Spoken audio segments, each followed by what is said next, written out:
কি হয়েছে মা? সূর্য তো এখনো ভালো করে ওঠেনি, তা ঘরের বউ হয়ে সাত সকালে কোথায় ছুটতে লেগেছো? আমি তো আমি তো কি কি কোথায় যাচ্ছিলে মনে পড়ছে না বুঝি? না, আমি তো আমার প্রাণের ঠাকুরের কাছে যাচ্ছিলাম। সে যে আমায় ডেকে পাঠিয়েছে।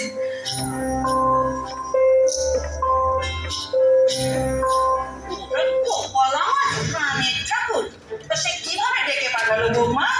পত্র দিয়ে ডেকে পাঠালো না দুধ পাঠিয়েছে? এখানে হাঁ করে দাঁড়িয়ে আছো কেন বৌমা? বাড়িতে যে মেলা কাজ করে আছে, তুমি আর এর মধ্যে আমার মাথার আগুনে ঘি দিল না। মা মা দোহাই আমাকে একটিবার অন্তত কার কাছে যেতে দিন। শোনো বউ, তুমি দাদার চোখে ধুলো দিতে পারলেও আমাদের চোখে তুমি ধাঁধা লাগাতে পারবে না।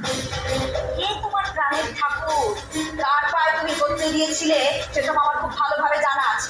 আমাদের তুমি ঠকাতে এসো না। হ্যাঁ, তুমি যদি তোমার ঠাকুর ঠাকুর তাহলে তুমি ঠাকুর করে যাও। আমাদের ঘরে কি ঠাকুর নেই নাকি?